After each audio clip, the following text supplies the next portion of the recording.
ఎన్నికల వేళ తెర ముందు రాజకీయం ముగిసింది. ప్రచారానికి ఎన్ కార్డ్ పడటం ఆలస్యం. పార్టీలన్నీ తెర వెనక అసలు కథను మొదలెట్టేశాయి.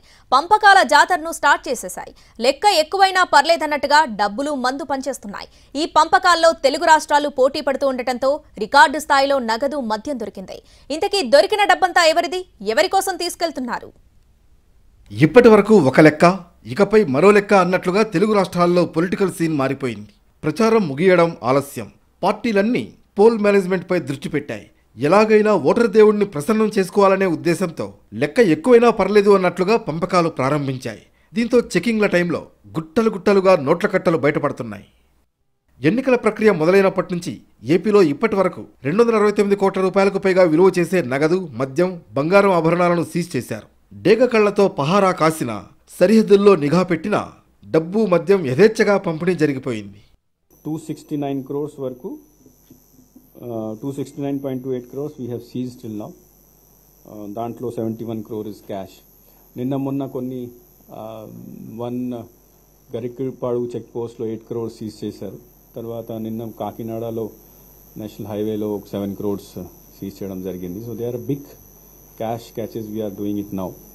తూర్పుగోదావరి జిల్లా అనంతపల్లిలో జరిగిన రోడ్డు ప్రమాదంలో నోట్ల కట్టలు బయటపడ్డాయి. 7 బాక్సుల్లో సుమారు 7 కోట్ల నగదును గుర్తించారు. ఇంత భారీ నగదు ఎవరిదనే కోణంలో దర్యాప్తు చేస్తున్నారు. అటు చిత్తూరు జిల్లా వీకోట మండలం క్షీరసాగరంలో మద్యాన్ని పట్టుకుంది ఎస్సీబీ టీం. పట్టవల్లి చెక్పోస్ట్ వద్ద లెక్కలు లేని 10,37,000 నగదును సీజ్ చేశారు. గోవా నుంచి ఆంధ్రప్రదేశ్, తెలంగాణకు నాన్ డ్యూటీ పెయిడ్ మద్యాన్ని అక్రమంగా తరలిస్తుండగా జడ్చర్ల సమీపంలో పట్టుకున్నారు. 800 లిక్కర్ కేసుల వాహనాన్ని సీజ్ చేశారు.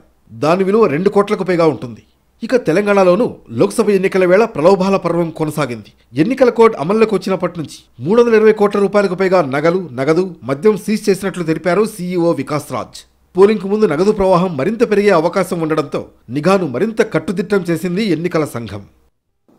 దీంతో సహా ఒక 8,600 వరకు ఎఫ్ఐఆర్స్ కూడా ఫైల్ చేయడం జరిగింది. 293 cases are related to drugs and narcotics. 449 cases are related to IPC. 7,800 bulk of the cases are related to excise. పోలింగ్కు ఇంకా కొన్ని గంటలు మాత్రమే సమయం ఉండడంతో ఓటర్లను ప్రలోభపెట్టేందుకు డబ్బులు, మద్యాన్ని ఎరవేస్తున్నారు కొందరు నేతలు. అక్రమ రవాణాను పోలీసులు ఎక్కడికక్కడ అడ్డుకునే ప్రయత్నం చేస్తున్నప్పటికీ వారి కళ్లు గప్పి భారీ మొత్తాన్ని గమ్యస్థానాలకు చేరవేయిస్తున్నారు. ఇవాళ ఒక్కరోజు కీలకం కావడంతో అధికారుల్ని మరింత అలర్ట్ చేసింది ఎన్నికల సంఘం.